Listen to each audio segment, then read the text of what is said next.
You tweak your personality just to hear those few words of praise. That desperate need for someone else's approval can feel like a cage you built yourself. But what if you could step out of that cage for good? An ancient philosophy called Stoicism offers a way out, not through complex theories, but through 25 practical mental tools. By the end of this, you will possess a complete toolkit to build an unshakable sense of self-worth that no outside opinion can crack. We will explore why the fear of disapproval hits so hard and how a simple shift in perspective can make you truly immune. What part of your life would change if you no longer needed anyone's validation? That cage you built for yourself has a very clear lock. The first and most powerful tool for picking it is understanding a simple, life-altering distinction. Some things are within our power while others are not. The Stoics called this the dichotomy of control, and it is the bedrock of your mental freedom. Your own thoughts, your judgments about what is good or bad, your intentions and your desires to act, these are your domain. They are your internal territory, and you are the sole ruler. Then there is everything else, your reputation, what other people say about you, whether they like you, and most importantly, whether they approve of you. These things belong to the outside world. They are not yours to command. Think of it like this: you are the captain of a ship. You have absolute control over checking the maps, steering the wheel, and managing your crew, your own efforts. But you have zero control over the ocean itself, the wind, the storms, the opinions of other ships. A foolish captain exhausts himself raging against the sea, trying to command the waves to be calm. A wise captain focuses solely on steering his ship skillfully through whatever weather comes. Your mind is that ship. When you tie your self-worth to someone's approval, you are handing the wheel to a passing storm and begging it to steer you kindly. It will never work. Internalizing this truth is your first step to immunity.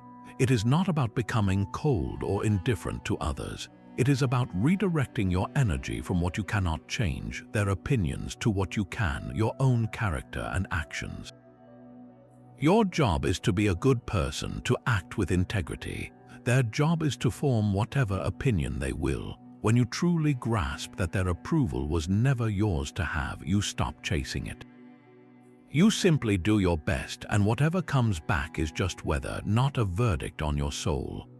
This desperate chase for approval loses its power the moment you confront its ultimate fear. What are you so afraid will happen if you do not receive that nod of validation? The second tool is a mental drill the Stoics called premeditatio malorum, the premeditation of evils.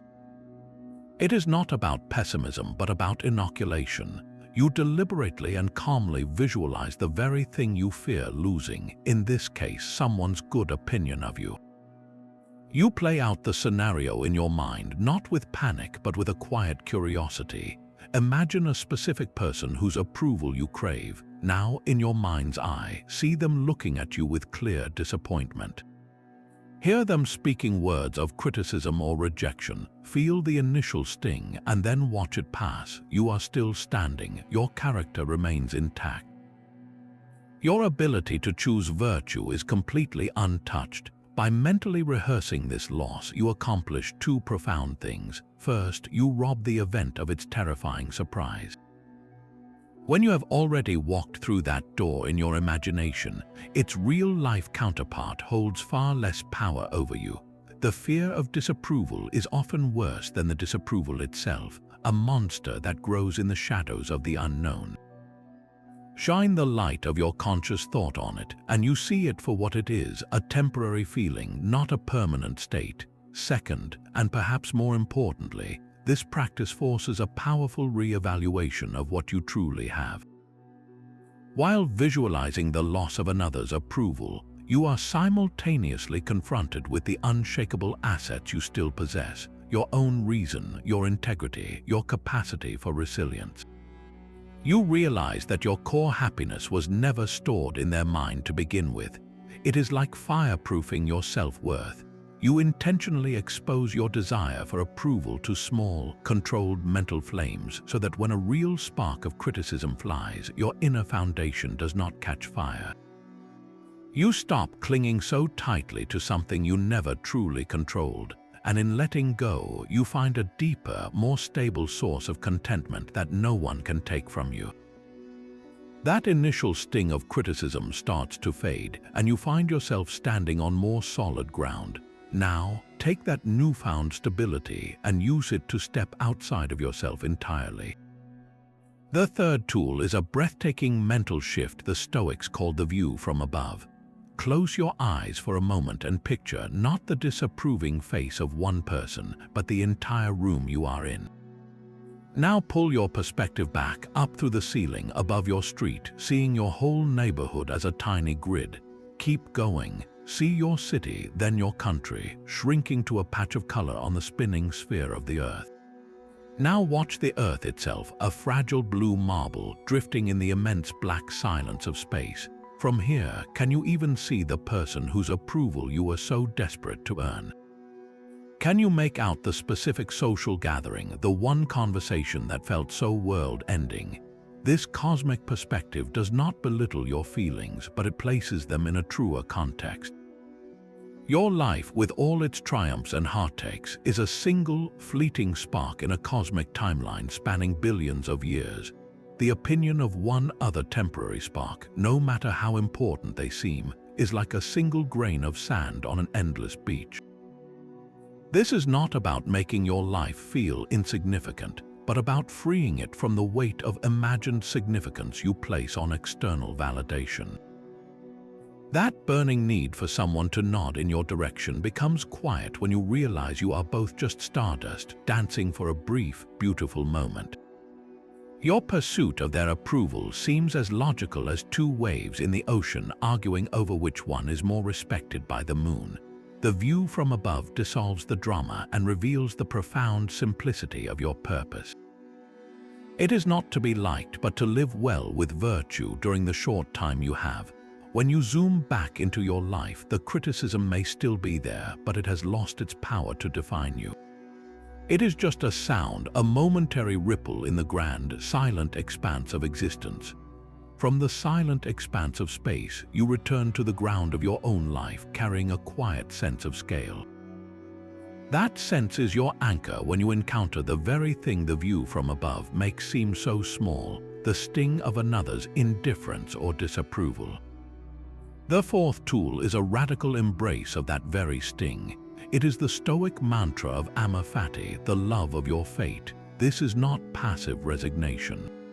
It is not about gritting your teeth and merely enduring criticism. It is about actively, wholeheartedly loving everything that happens to you, including the moments you are overlooked or judged. Why would you love something that feels so unpleasant? Because every instance of disapproval is a gift wrapped in sandpaper. It is a perfect, tailor-made opportunity to practice the very virtues you are trying to build. When someone is indifferent to you, it is a chance to practice self-sufficiency, to prove to yourself that your joy does not depend on their attention. When someone actively disapproves of you, it is a chance to practice courage by holding to your principles despite their judgment. It is a chance to practice justice by not returning their negativity with your own. Think of it as a training ground. An athlete does not love the weight because it is heavy. They love it because lifting it is what builds their strength. The weight of someone's bad opinion is the exact resistance required to fortify your character. Your worth is not a delicate ornament that shatters when it is not admired. It is a muscle that only grows stronger through use. Amor Fati is the decision to love the weight itself because you love the strength it creates. You can even say a silent thank you to the person whose disapproval provides you with such a clear, practical test. They are handing you the chance to demonstrate to yourself more than anyone that your worth was never tied to their opinion in the first place. You stop seeing their indifference as a failure and start seeing it as the very material you need to build an unshakable life. This inner fortress is your own private sanctuary. The Stoics envisioned a stronghold within your own mind, an impenetrable citadel that no external event can ever breach. Your reputation, your social standing, whether people applaud or boo you, these are all outside the walls. They are happening in the town square, a noisy, unpredictable place you can observe but do not have to live in. Inside your citadel, the only things that reside are your judgments, your values, and your voluntary choices. This is where your true self lives safe and secure. How do you build the walls of this fortress? You build them brick by brick with your own disciplined thinking. Every time you hear a criticism and choose not to react with immediate anger or hurt, you are laying a stone. Every time you are passed over for praise and you consciously affirm that your worth is not diminished, you are reinforcing the gate. The building materials are your daily affirmations of what you truly control. Retreating into this citadel is not an act of cowardice, it is an act of supreme strength. It is a mental maneuver you can perform in an instant. When you feel the heat of someone's disapproval, you simply turn your attention inward. You remind yourself, their opinion is not within my walls. I did my best with what I controlled. My inner court is calm. My integrity is intact. This is not about suppressing emotion, but about finding a quiet room inside yourself where that emotion can be examined without it taking over the entire estate. Picture a king during a siege. He does not stand on the outer walls screaming at the invading army. He retires to his secure keep, consults his advisors, his own reason and virtue, and makes a plan based on what he can actually command. You are that king. Your inner citadel is the one place where you are always safe, always in command, and always enough, simply because you choose to be. The world outside can rage and demand your attention, but it cannot enter unless you lower the drawbridge and invite it in. That inner citadel is built one evening at a time, in the quiet moments before sleep. The sixth tool is the ancient practice of Stoic journaling, a nightly conversation with yourself that sharpens your clarity and disarms your need for approval. This is not a diary for recording events, but a mirror for examining your own mind. Each night you take a few minutes of quiet solitude. You hold your own thoughts up to the light and ask yourself three simple but profound questions. First, where today did I allow my desire for another's approval to influence my actions? Be brutally honest. Did you laugh a little too loudly at a joke you did not find funny? Did you hold back an opinion you knew was unpopular? Did you feel a pang of disappointment when your accomplishment went unnoticed? Write it down. Naming the moment is the first step to disarming its power. The second question is, what Stoic principle could I have applied in that moment? This is where you turn the failure into a lesson. Perhaps you remember the dichotomy of control, realizing their laughter was not yours to command, only your own integrity in speaking the truth. Maybe you recall the view from above, seeing that one person's fleeting opinion is a speck in the cosmos. You are not just identifying the weakness, you are actively forging the tool that will repair it. The final question is the most empowering. How will I act differently tomorrow when a similar situation arises? This transforms reflection into preparation. You are programming your future self. You are writing a new script. If you felt the urge to seek validation through agreement, you might script a simple, calm statement of your own perspective. If you felt hurt by indifference, you might script a private affirmation of your own worth, independent of any external signal. This nightly ritual is like sharpening your axe before you go to chop wood. You are not fighting the forest with a dull blade. You are preparing your mind so that when the temptation for approval arises the next day, you have already rehearsed your response. The desire for approval loses its grip because you are no longer reacting on autopilot. You are acting from a place of conscious, premeditated virtue, guided by the quiet wisdom you wrote for yourself in the stillness of the night. That nightly journaling carves out a space for honest self-reflection, but where do you find the model for the person you are trying to become? The seventh tool invites you to create a powerful mental guide, the ideal Stoic sage. Picture a person of perfect wisdom and unshakable virtue. They are not a real historical figure, but a mental construct, a North Star for your own moral compass. This sage is completely rational, guided only by what is true and good. They are utterly immune to the shifting winds of popular opinion. Praise does not inflate their ego, and blame does not wound their spirit. Their sense of worth is an internal sun, shining brightly regardless of whether anyone acknowledges its light. Now, in any situation where you feel the old pull towards seeking approval, you ask a simple question. What would the sage do in my place? Imagine you are about to voice an opinion you know will be unpopular. The desire to stay silent, to remain in the group's good graces, is a powerful physical feeling. Before you speak, you pause and bring this ideal figure to mind. The sage would not calculate the social cost of telling the truth. They would state their perspective calmly and clearly, without malice or a need to convince, then release any attachment to the reaction. Their goal is not to be agreed with, but to act with integrity. The goal is not to be liked for their words, but to ensure their words are worthy of being spoken. You are not expected to instantly become this perfect sage. That is not the point. The point is to use this ideal as a benchmark. It is like a master carpenter holding up a perfectly straight level to a piece of wood.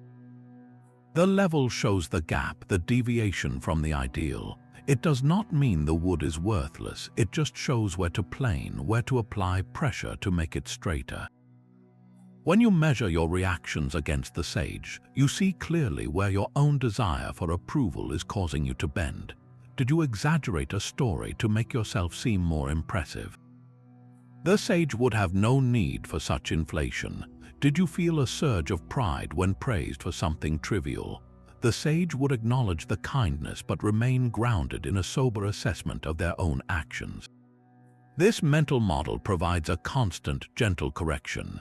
It turns every social interaction into a subtle training exercise. You are not failing when you feel the need for approval. You are simply noticing how far your piece of wood is from the level. And with that awareness, you can begin, slowly and patiently, to sand away the uneven parts, shaping yourself into someone whose stability comes from within, a person who no longer needs the applause to know they have performed well. The ideal sage is a powerful guide, but they point toward an even deeper truth about the nature of your time. The eighth tool is a stark and liberating meditation the Stoics called memento mori, a Latin phrase that means remember you must die. This is not a morbid fixation on death, but a profound tool for clarifying life. Consider the last time you felt the hot sting of social rejection or the cold dread of someone's disapproval. In that moment, it felt all-consuming, as if the entire world had narrowed to that single painful point. Now hold that feeling in one hand, and in the other, hold the undeniable fact of your own mortality. One day, you will take your last breath. The person whose approval you craved will too. The social circle, the company, the entire context for this drama will vanish as if it were never there. From this vantage point, how important is that moment of disapproval? The desperate need for another's validation begins to look like a man on a sinking ship polishing the brass railings, concerned with a shine that will be at the bottom of the ocean in an hour. Your life is too short, far too precious, to be spent as a beggar at the banquet of other people's opinions. This reflection is a mental fire that burns away the trivial.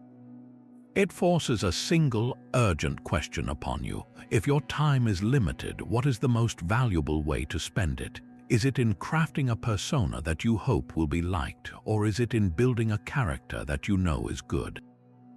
The Stoic answer is clear. Your purpose is to live virtuously, to act with courage, justice, wisdom, and self-discipline during the brief span you are given.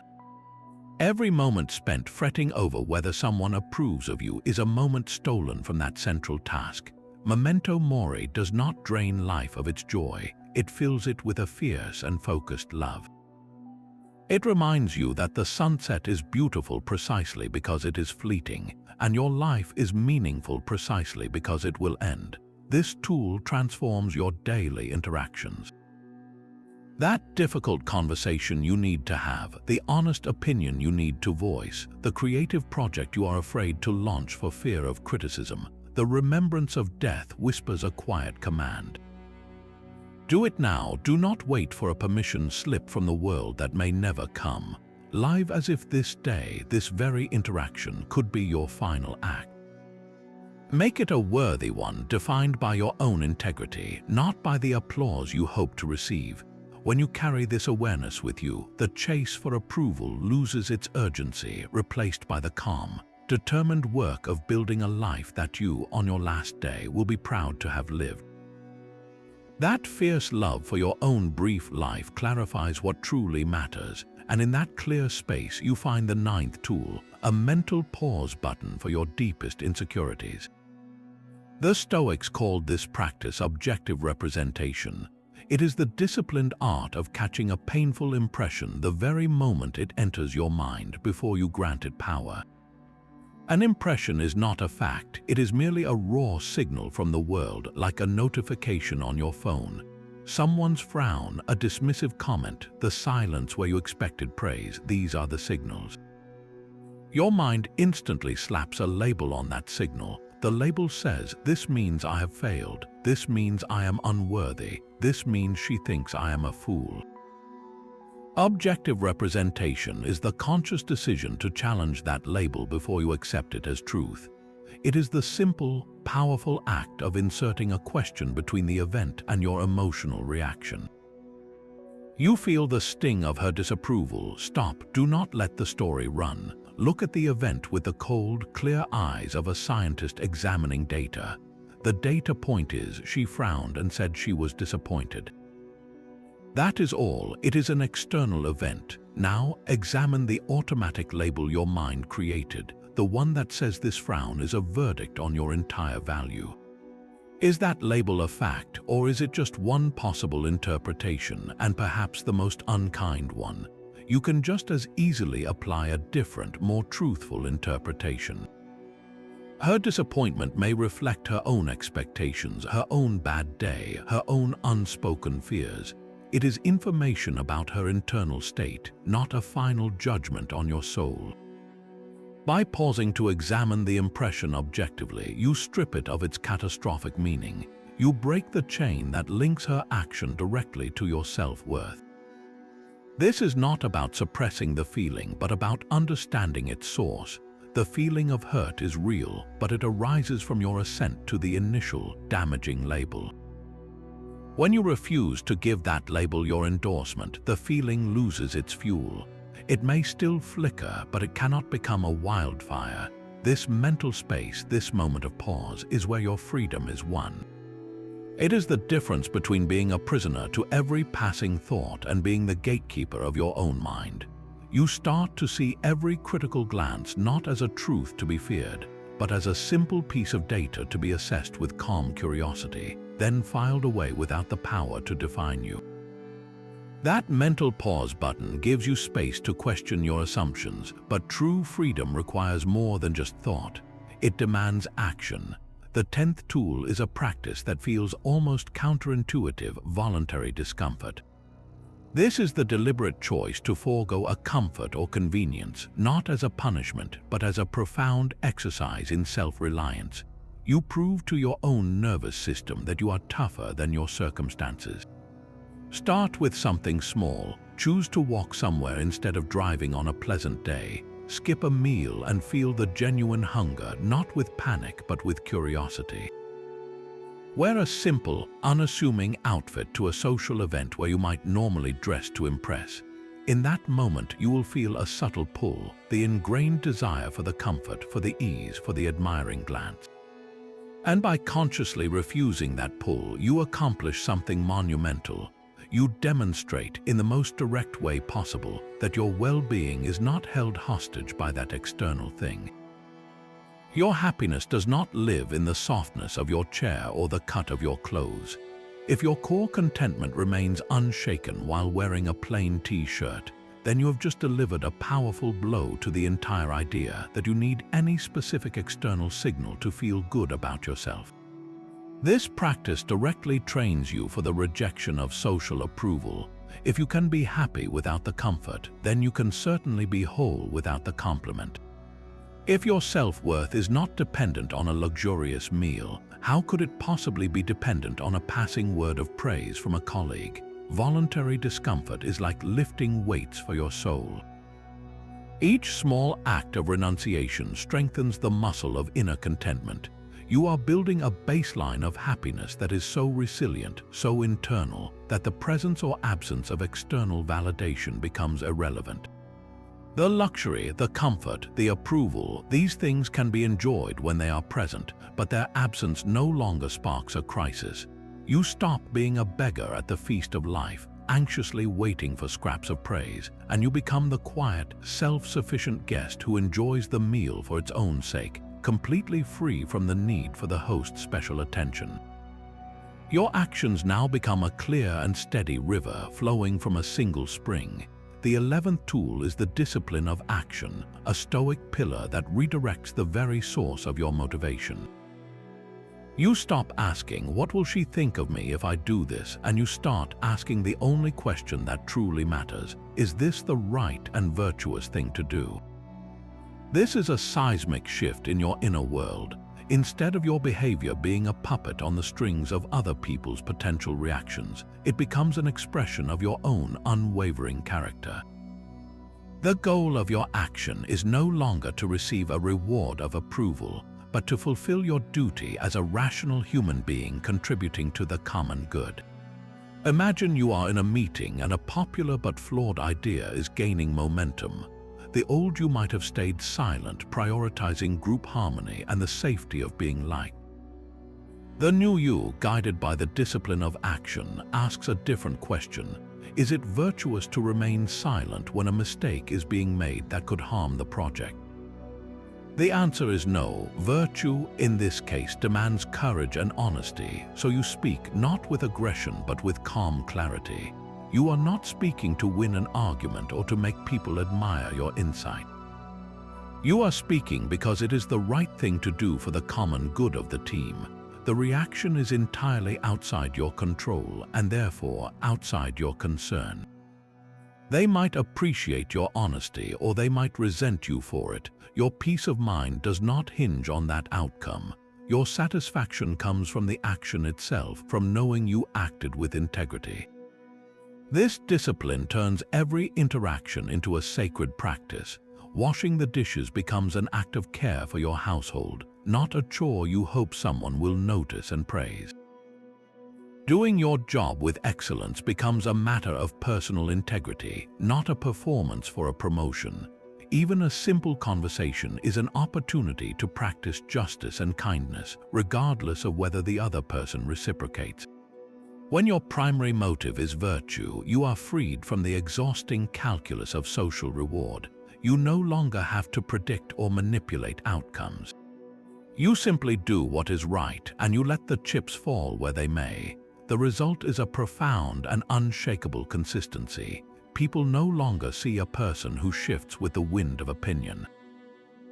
They see a person of principle, a person whose yes means yes and no means no. And while you did not act for that result, you may just find that this genuine integrity, this freedom from the need for approval, becomes the very thing that earns a deeper, more authentic form of respect. That profound consistency in your actions naturally extends your circle of concern. Your focus shifts from the small, noisy room of one person's opinion to a vast and silent horizon. The 12th tool is the Stoic vision of cosmopolitanism, the radical idea that you are a citizen of the entire world. This is not about travel or politics, but about a fundamental redefinition of your identity. You are no longer just a member of a single family, a company, or a social circle vying for status within its tiny borders. You are a citizen of a global city with all of humanity as your fellow citizens. When you internalize this, the need for approval from any one person or group begins to feel strangely small. Why would you anxiously seek the nod of a single neighbor when your responsibility and your belonging extend to every person in the city? Your purpose is no longer to be the most admired person on your street, but to be a good and helpful citizen to the entire human race. This grand perspective transforms your motivations. An action is no longer good because it makes your boss like you, but because it contributes to the common good of this vast, interconnected city. Telling a difficult truth might cost you the approval of a few, but it serves the wider community's need for honesty. Offering help to a stranger brings no social credit within your immediate circle, but it strengthens the bonds of the entire human family. The opinion of one disapproving person becomes a single vote in an electorate of billions. It is not ignored, but it is placed in its proper context, losing its power to veto your entire sense of purpose. You start to see the person whose approval you craved not as a gatekeeper to your happiness, but as another citizen, just like you, flawed and searching, doing their best with the limited perspective they have. This vision fosters a deep and quiet empathy, even for those who judge you. You are all, after all, residents of the same sprawling, beautiful, and often broken city, and your shared project is to make it better, not to win a popularity contest within its walls. That global perspective quiets the urge to constantly assert your own voice. A quieter mind is a more powerful mind, and the 13th tool is the deliberate practice of silence and listening. This is not merely about not talking, it is an active discipline of turning your attention outward, training yourself to absorb the world without the immediate need to comment on it or shape it to your advantage. Every time you feel the impulse to speak, especially to share a clever story or a witty remark designed to win approval, you have a choice. You can give in to that social reflex, or you can consciously choose to hold your tongue and simply listen. In that pause, something remarkable happens. The frantic energy you once spent on crafting your next impressive statement settles. You become an observer, not a performer. You start to hear not just the words people are saying, but the meaning behind them. You notice their hesitations, their unspoken worries, the subtle cues you were too busy formulating your own response to ever see. This practice directly attacks the need for approval at its root. When you are not speaking to impress, you cannot be disappointed when you fail to impress. Your value in the conversation is no longer tied to the brilliance of your contribution, but to the quality of your presence. Imagine you are at a party and the conversation turns to a topic you know well. The old pattern might have been to jump in with a fact to establish your expertise, to secure your place in the group's esteem, but today you practice silence. You listen, you discover that by not trying to prove your intelligence, you actually understand the dynamics of the room more deeply. You see who is truly knowledgeable and who is just posturing. You might even find that your eventual, carefully considered comment carries more weight precisely because it was not rushed out in a bid for attention. This discipline retrains your brain to seek understanding before seeking validation. The calm that comes from this is a form of strength. A reactive mind is a slave to every social current, jerked around by the need to have the right answer, the funny joke, the agreeable opinion. A mind practiced in listening is an anchor, steady and unshakable, because its worth is not on the line with every sentence spoken. It knows that true connection and respect often flow not from the noise we make, but from the quiet space we create for others. That quiet space you create through listening is a perfect entry point for a deeper kind of peace. The 14th tool is the art of acquiescence, a graceful and powerful surrender to the way things are. This is not about giving up or admitting defeat. It is about ending the exhausting internal war against reality. When you encounter someone's indifference or their outright disapproval, your instinct is to fight it, to resent it, to complain internally about the unfairness of it all. Acquiescence is the decision to drop the rope in that tug of war. You simply accept the event, not with sullen resignation, but with a clear-eyed understanding that this is now a thread in the fabric of the universe. It has happened. To struggle against a fact that has already occurred is as logical as arguing with the rain for being wet.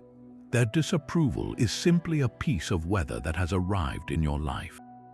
You do not have to like the storm, but you can choose to stop cursing the clouds and simply put on your coat. This acceptance is an active internal posture. You look at the situation and you say, this is what is.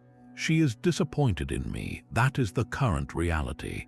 By accepting it without adding a layer of internal protest, you prevent a small external event from becoming a large internal conflict. You see the event not as a personal failure designed to hurt you, but as a neutral occurrence within the vast, interconnected chain of cause and effect. Her reaction was the result of her own nature, her past experiences, and her present judgments, all factors outside your command. To receive this with grace is to acknowledge your own role in the great unfolding of nature.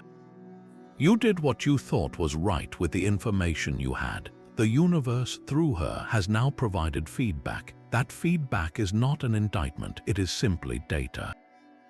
This moment of acquiescence is where you reclaim all your power. The energy you would have wasted on frustration and self-pity is now freed up. You can use it to learn, to adjust your course if necessary, or simply to move forward with a quiet heart, untroubled by a reality you cannot change.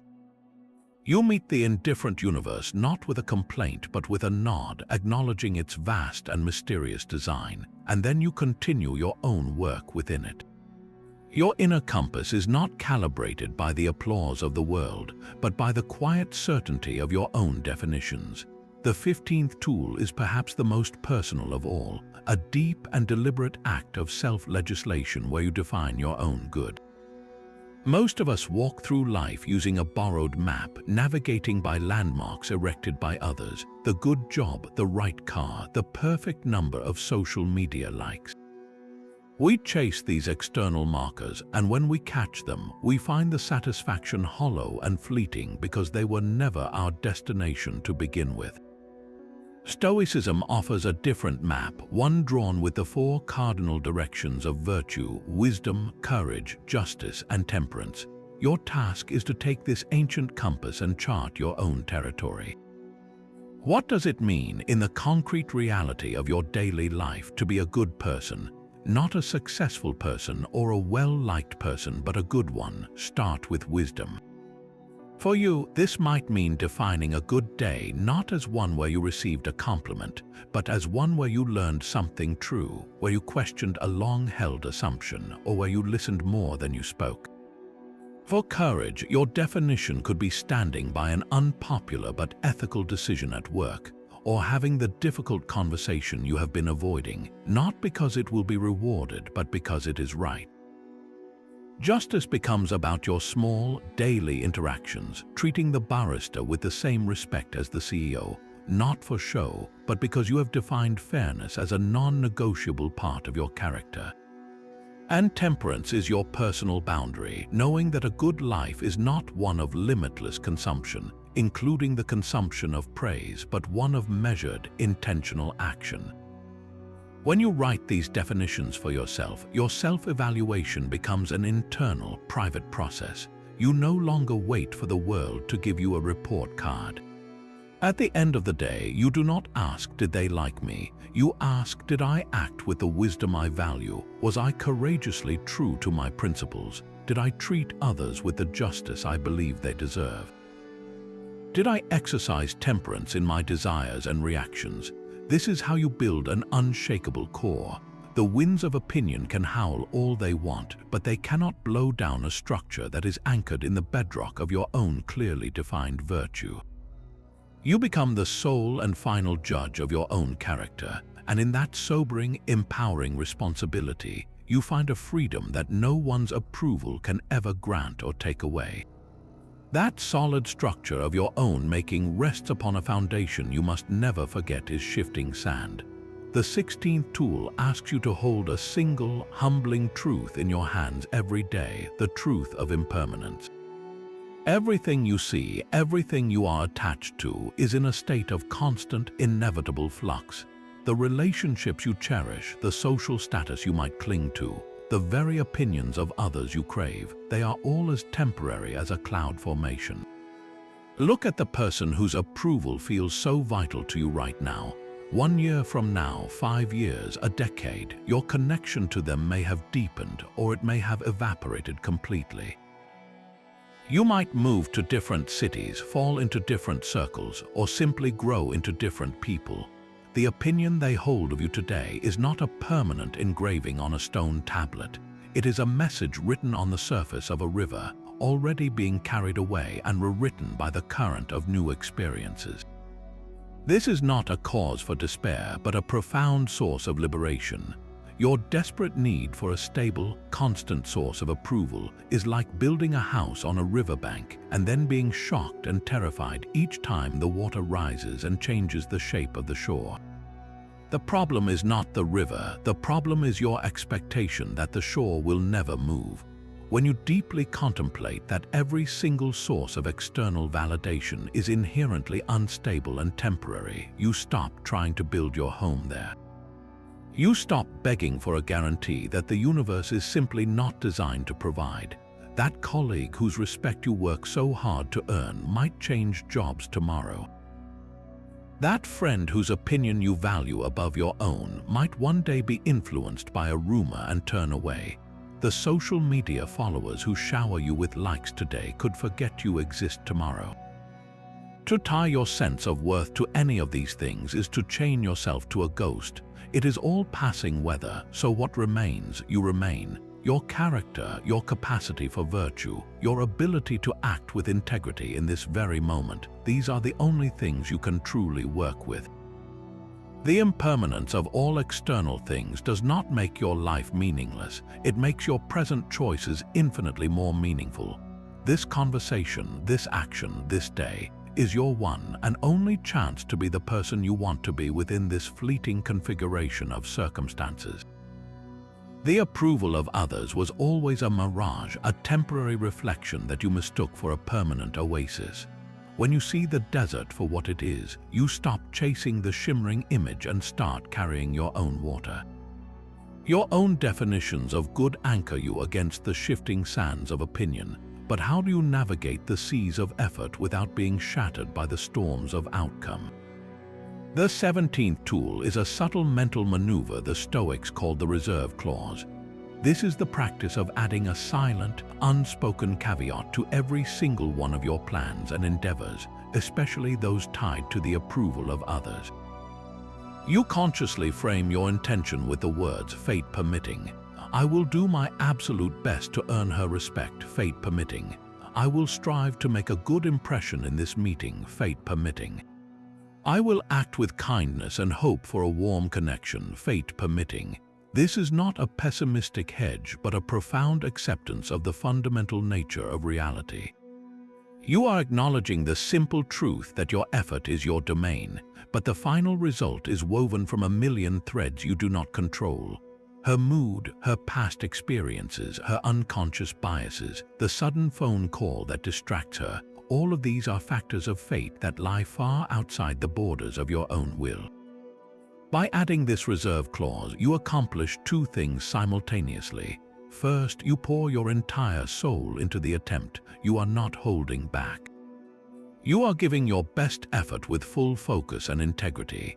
And second, you mentally prepare yourself for any result, wrapping your hope in a layer of peaceful surrender to the way things actually are. The goal is no longer to secure the approval. The goal is to have done your part virtuously, come what may. When you do not receive the approval you worked for, the sting is neutralized. It is not a personal failure because your internal success was contingent only on your effort which you gave. The rest was always up to fate. This reserve clause is the ultimate defense against despair. It turns potential rejection from a verdict on your soul into a simple, neutral fact of the universe's unfolding. You aimed your arrow true, but the wind took it in another direction. You do not blame the wind, and you do not break your bow. You simply notch another arrow, whisper fate permitting, and try again. That silent acceptance of fate's role is a quiet strength, but you do not have to cultivate it alone. The 18th tool invites you to find a mentor, a steady voice of reason to guide you when your own resolve wavers. In a world that constantly pulls you towards seeking external validation, you need a counterweight, a figure who embodies the very self-sufficiency you are trying to build. This mentor does not need to be a living person you can meet for coffee. They can be a historical Stoic, a mind preserved in ink and paper whose wisdom has weathered centuries. Open the pages of Marcus Aurelius, the Roman emperor who ruled the known world yet wrote private notes to himself about the emptiness of praise and the importance of his own character.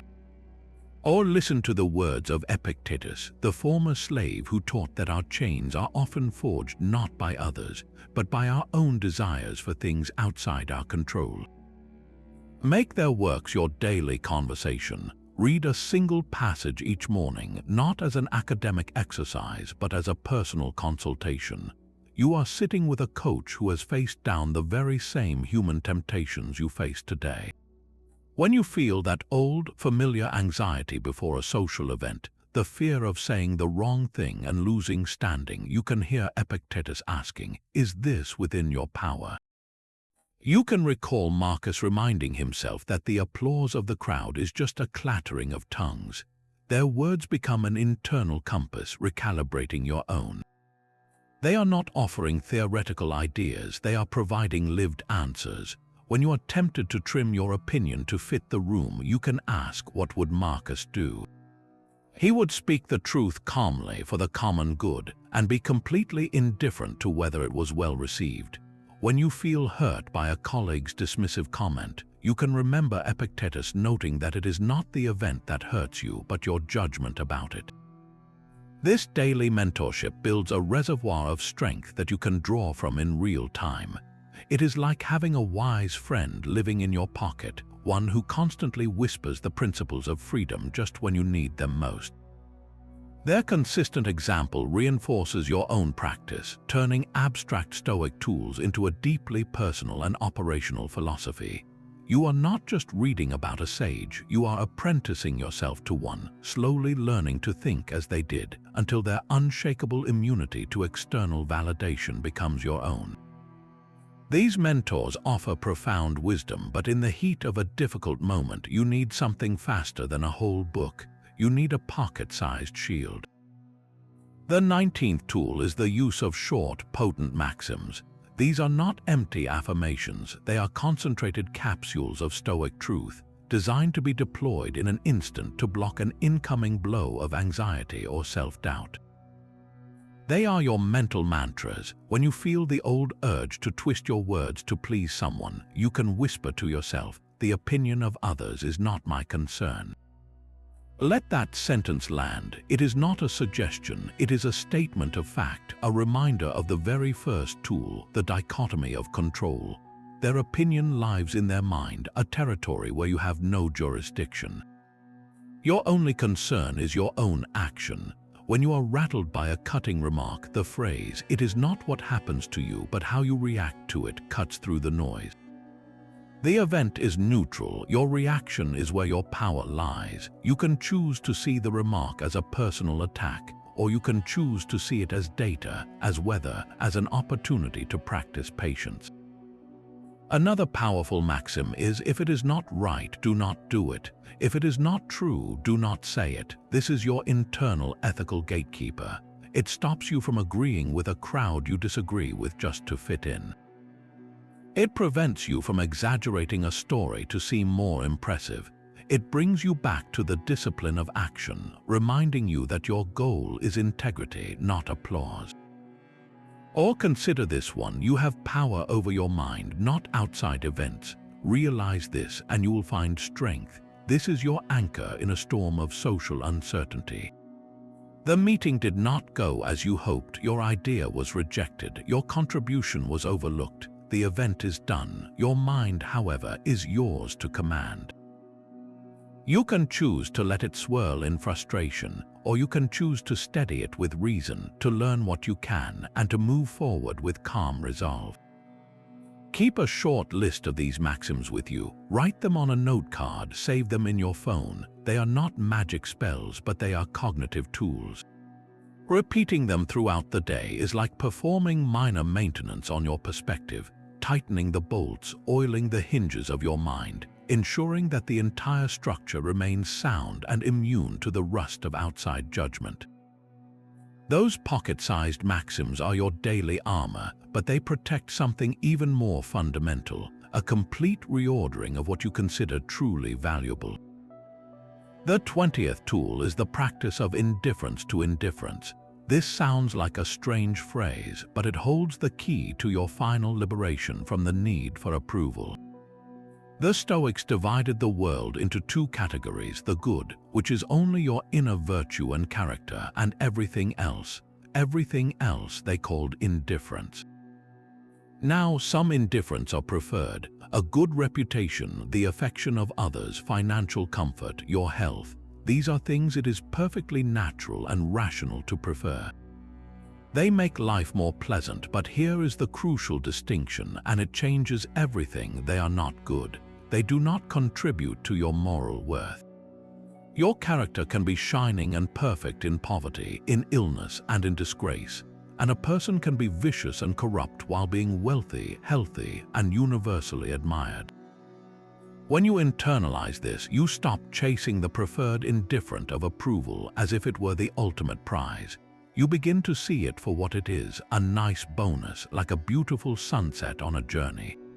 You can appreciate it, enjoy its presence, but you do not need it to complete your trip. Your completion comes from the quality of your walking. Practice cultivating a genuine, felt indifference towards these things. This does not mean becoming cold or unfeeling. It means breaking the mental link between having them and being happy. When you receive praise, receive it lightly, like a pleasant breeze. Enjoy it, then let it pass. When you receive criticism, receive it with the same lightness, like a brief rain shower.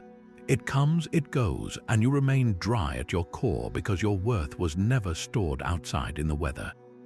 The goal is to reach a point where the presence or absence of someone's approval registers in your mind with the same emotional weight as whether you find a penny on the sidewalk. It is a minor event, noted and then released, because it has no bearing on your fundamental project of building a virtuous life. You can still prefer to have the penny, just as you can prefer to have the approval, but your day, your mood, your sense of self is not altered by its absence. This is true emotional freedom, the freedom to interact with the world of reputation and relationships without being its prisoner. You engage fully, you act with kindness, you hope for connection, but you hold all outcomes with an open hand because you know the only thing you truly need for eudaimonia, for a flourishing life, is already within you and always has been. That profound indifference to external outcomes is built upon a simple but startling truth. Your distress does not come from the actions of others, but from the silent verdict you pass on those actions. The 21st tool is a moment of radical self-honesty where you learn to trace the true source of your pain. When you feel that familiar ache of rejection, that knot of anxiety because someone withheld their approval, you must pause and ask a single, piercing question. What story am I telling myself about this event? The event itself is neutral. She did not smile at your idea. He did not return your call. These are bare facts, data points in the flow of life. The pain arrives the instant you attach a judgment to that fact. You tell yourself a story, and that story is the real source of your suffering. The story says, her lack of a smile means my idea was stupid. The story whispers, his silence means he does not value me. You have not been hurt by her face or his phone. You have been wounded by your own internal narrative that judged their approval to be a necessary condition for your happiness. This is the core of your power. If your judgment is the source of the pain, then your judgment is also the path to your freedom. You can choose to tell a different story. You can look at the same neutral event and apply a different, more truthful interpretation. Perhaps she did not smile because she was distracted by a personal worry. Maybe he did not call because he is overwhelmed with his own workload. Her reaction is information about her internal world, not a final grade on your worth. By changing the judgment, you completely change the emotional response. The anxiety loses its fuel and begins to dissipate. This is not positive thinking, it is accurate thinking.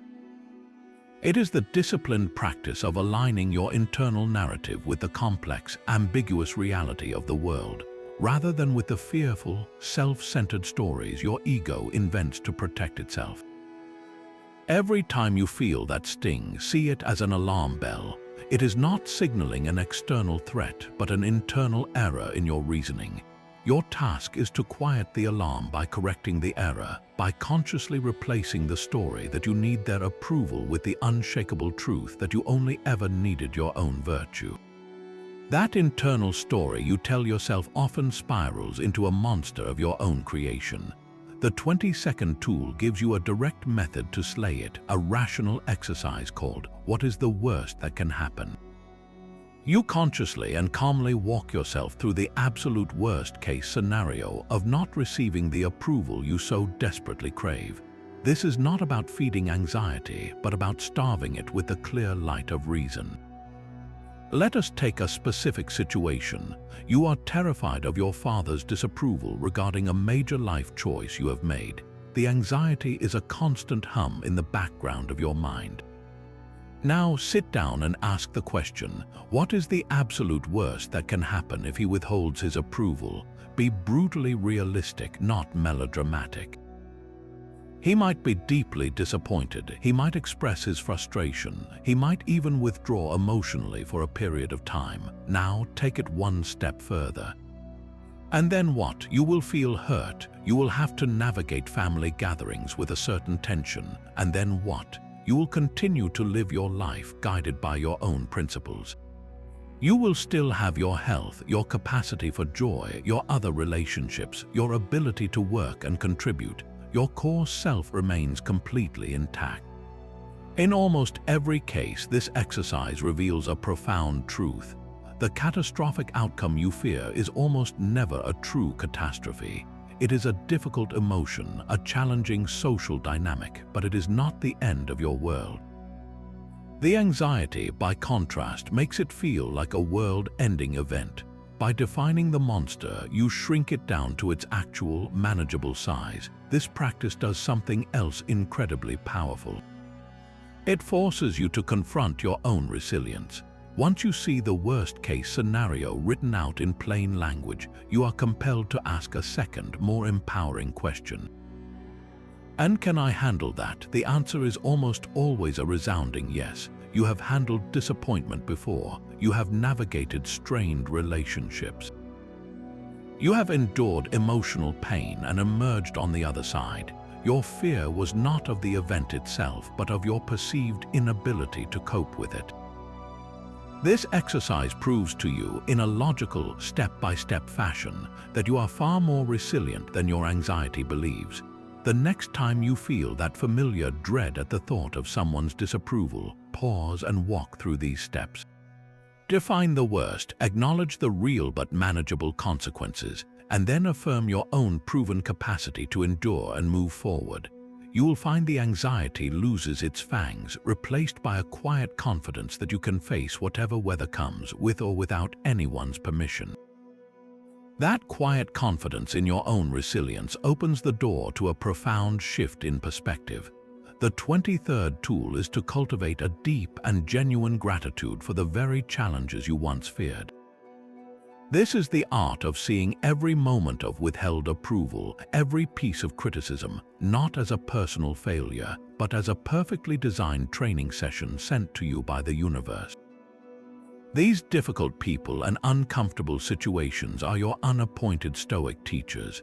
Their lessons are not always pleasant, but they are always valuable. When your boss overlooks your contribution, she is handing you a weight to lift, a chance to practice the discipline of defining your own success. When a friend offers unsolicited criticism, he is providing the perfect conditions to practice objective representation, to separate his words from your worth. Each of these instances is a drill for your inner citadel, reinforcing its walls against the real storms of life. Instead of resentment, you can learn to feel a silent thank you. Thank you for this opportunity to prove that my peace does not depend on your praise. Thank you for this chance to demonstrate courage by holding my ground. Thank you for this moment to practice justice by responding with understanding instead of retaliation. This reframing transforms your entire emotional landscape. The world is no longer a hostile place filled with people who refuse to validate you, but a generous gymnasium filled with equipment to build your strength. You stop seeing the person who withholds approval as an obstacle to your happiness and start seeing them as an essential part of your training regimen. They are the resistance that makes you stronger. This is not about pretending the sting does not exist, but about valuing the sting for the strength it invites you to build. You can walk into any social situation with a new sense of purpose, not to extract validation, but to find the next hidden lesson, the next piece of rough sandpaper that will help you smooth out your own character. Your greatest teachers are often disguised as your greatest critics, and your path to true immunity is paved with the very rejections you once prayed to avoid. Your greatest teachers are disguised as critics, but their lessons are only useful if you can let go of the report card. The 24th tool is the practice of mindful detachment from outcomes. This is the final, graceful step in your journey toward immunity, where you learn to pour your entire soul into your actions while holding the results with an open hand.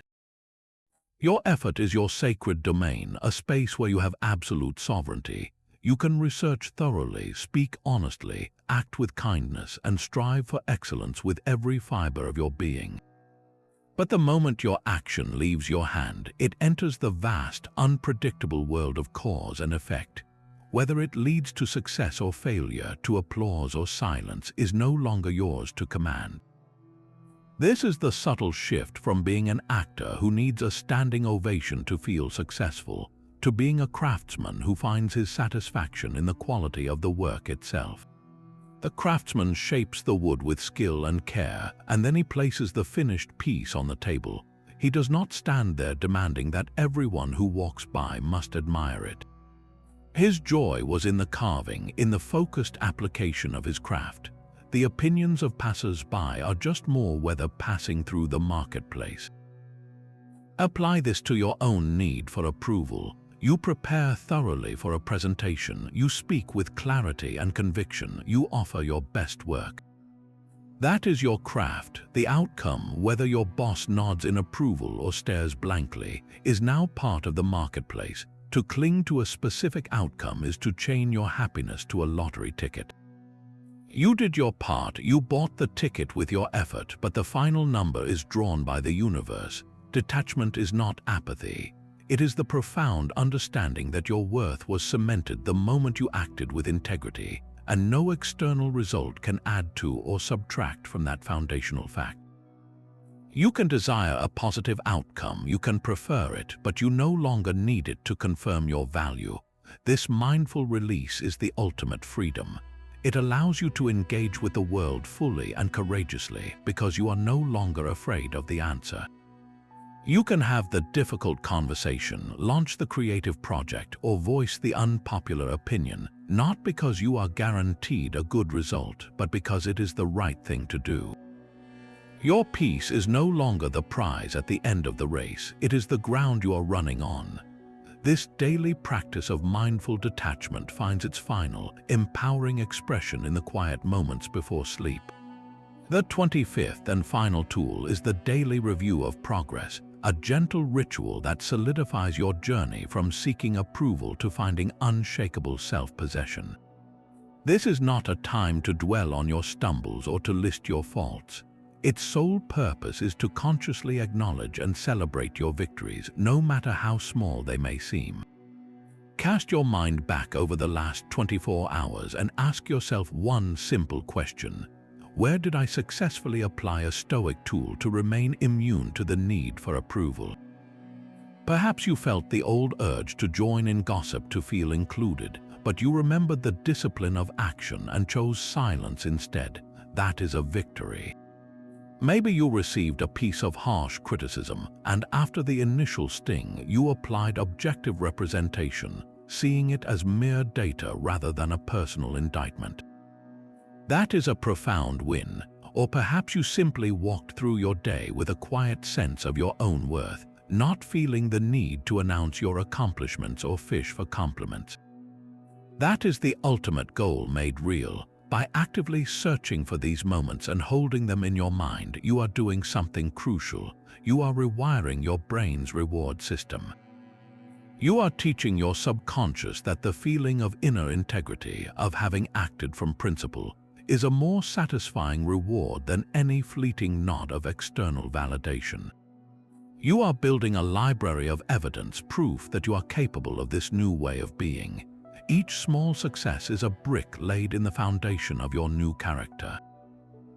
Over time, this nightly review builds a deep and authentic confidence, not a loud, boastful pride, but a quiet knowing. You know you can handle social discomfort. You know you can endure the silence where praise should be. You know your worth is not a variable dependent on the whims of others, but a constant you carry within you. This final tool is how you close the circle, transforming philosophy from a set of ideas into a lived and breathing reality. It ensures that every single day becomes another step forward, not by focusing on how far you have to go, but by honoring how far you have already come. This is not a path toward isolation, but a journey to the very heart of connection. These 25 tools are not a shield to hide behind, but a foundation to stand upon. Becoming immune to her approval, or anyone's for that matter, is the ultimate act of self-possession. It is the quiet understanding that your worth was never hers to give, and therefore can never be hers to take away. This is not about becoming cold, detached, or uncaring. It is about achieving a profound inner freedom that allows you to engage with the world, and with her, more fully and authentically than ever before. When you are no longer a slave to the need for validation, your kindness becomes genuine, your love becomes unconditional, and your actions become pure, flowing from a deep well of integrity that no outside opinion can poison.